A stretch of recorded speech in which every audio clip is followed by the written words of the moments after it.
Good morning बच्चों। आज हम पढ़ेंगे पाठ 9 मज़ेदार चटनी। ठीक है। शिबू एक प्यारा सा भोला लड़का था, परंतु वह बहुत भुलक्कड़ था। उसे नानी के घर जाना बहुत अच्छा लगता था और उससे भी ज़्यादा अच्छा लगता था नानी के हाथ के बनाए पकवान खाना।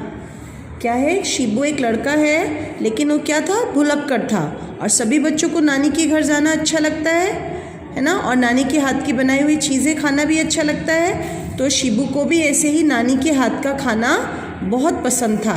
एक बार शिबू नानी के घर गया। नानी ने उसे इमली की चटनी खिलाई। शिबू को चटनी बहुत अच्छी लगी। उसने सोचा, मैं घर जाकर माँ से ऐसी ही चटनी बनाने को कहूँगा। जब उसने शिबू नानी के घर गया और नानी ने उसे क्या खिलाया, इमली की चटनी, वो उसे बहुत अच्छी लगी। तो उसने सोचा, मैं जब घर जाऊंगा तो मैं माँ से ऐसी ही चटनी बनाने के लिए कहूँगा। यह सोचता सोचता शिबू घर वापस चल दिया।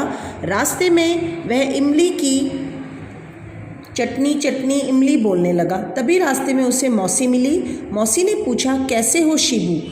तो वह रास्ते में जब जा रहा था घर, तो क्या याद करता हुआ जा रहा था, इमली चटनी चटनी इमली, क्योंकि वो भुलक्कड़ था ना, तो वो याद करता हुआ जा रहा था कि मैंने नानी के घर क्या खाया। तो रास्ते में जब उसे मौसी मिली तो मौसी ने उससे पूछा, कैसे हो शिबू? नमस्ते मौसी जी, मैं ठीक हूँ, आप कैसी हैं? अरे मैं तो भूल गया कि नानी ने क्या खिलाया था, शिबू बोला। जब नानी मौसी उससे बोली तो उस बातचीत के दौरान वो भूल गया कि नानी ने मुझे क्या खिलाया था। तो मौसी बोली, मैं बताऊं, नानी ने तुम्हें ज़रूर पूरी खिलाई होगी। शिबू बोला, हाँ हाँ पूरी खिलाई थी। तो जब वो भूल जाते तो मौसी क्या बोलती हैं कि नानी ने तुम्हें पूरी खिलाई होगी। तो वो बोलता है, हाँ हाँ पूरी खिलाई थी। तो रास्ते भर वह रटता गया, पूरी खाई पूरी खाई। थोड़ा आगे चला तो उसका मित्र सतीश मिल गया। उसने पूछा, शिबू कहाँ से आ रहे हो? शिबू बोला, नानी के घर से। आज मैंने वहाँ, अरे मैं तो भूल गया कि मैंने वहाँ क्या खाया था। वह सोचने लगा। तब सतीश ने कहा, अरे शिबू, तूने जरूर नानी के घर जलेबी खाई होगी। अब जब वो रास्ते में रटता हुआ जा रहा था कि मैंने पूरी खाई, तो आगे जाके उसको कौन मिलता है, उसका मित्र सतीश। अब जो उससे पूछता है कि शिबू कहाँ से आ रहे हो, तो बोलता है मैं नानी के घर से आ रहा हूँ, लेकिन फिर भूल जाता है वो कि मैंने नानी के घर क्या खाया था। तो सतीश उसको बोलता है कि अरे तुमने वहाँ पे जलेबी खाई होगी। हाँ हाँ वही तो खाई थी, जलेबी खाई। रटते रटते शिबू फिर वहाँ से आगे चल दिया। घर पहुँचने ही वाला था कि रास्ते में मुर्गों को देखकर उनके साथ खेलने लग गया। शिबू फिर भूल गया कि नानी के घर उसने क्या खाया था। चलते चलते वह सोचने लगा। तभी उसे सामने दुकान पर दाल चावल दिखाई दी। उसने सोचा, नानी ने दाल चावल मिलाकर कुछ बनाया था। अब जब वो अपने मित्र से बात करके आगे बढ़ा और याद करता हुआ रटता हुआ जा रहा था कि जलेबी खाई, तो रास्ते में उसे कौन दिख जाता है, मुर्गे दिख जाते हैं, और वो उनके साथ खेलने लग जाता है। और उसके दौरान फिर वो भूल जाता है कि उसने नानी के घर क्या खाया, और वो आगे चलता हुआ सोचने लगता है। तो उसे दुकान पे क्या दिखते हैं, दाल चावल। तो वो सोचता है कि नानी ने कुछ दाल चावल से मिलाकर ही कुछ बनाया था।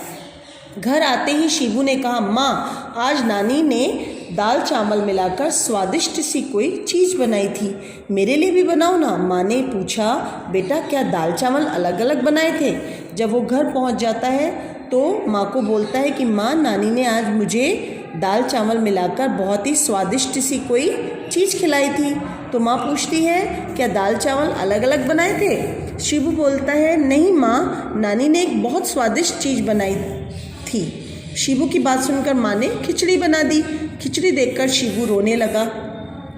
उसने खिचड़ी खाने से इनकार कर दिया और बोला, नहीं माँ, नानी ने जैसा स्वादिष्ट बनाया था वैसा नहीं है यह खाना, यह तो वैसा दिख भी नहीं रहा। माँ ने प्यार से पूछा, क्या खिलाया था नानी ने?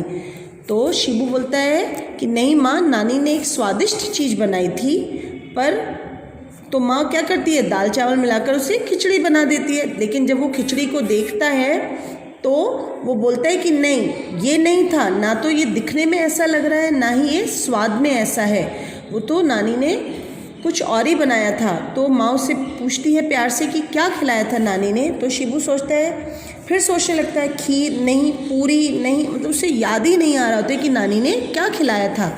देखो शिबू, आज मैंने खट्टी मीठी चटनी भी बनाई है, तुम चटनी के साथ खिचड़ी खा लो, बाद में याद करके बता देना।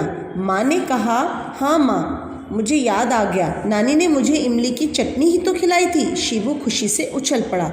फिर जब वो याद करो तो माँ बोलती है कि अच्छा, मैंने देखो खट्टी मीठी चटनी भी बनाई है, तुम चटनी के साथ खिचड़ी खा लो, और जब तुम्हें याद आ जाए कि नानी ने क्या बनाया था तो मुझे बता देना। लेकिन जैसे माँ जब चटनी का नाम लेती है तो उसे याद आ जाता है कि अरे मुझे याद आ गया, नानी ने इमली की चटनी ही तो बनाई थी, और वो खुशी से उछल पड़ता है। माँ ने हंसकर कहा, मेरा प्यारा भुलक्कड़ शिबू। फिर माँ ने शिबू को मज़ेदार चटनी परोसी और शिबू ने चटनी के साथ खिचड़ी खाई। फिर माँ उसको बोलती है कि मेरे प्यारे भुलक्कड़ शिबू, यानी उसे याद नहीं रहता था ना कुछ भी, तो इसलिए तो माँ ने उसे फिर चटनी के साथ चटनी भी परोसी खिचड़ी के साथ, और शिबू ने मज़े से चटनी के साथ खिचड़ी खा ली।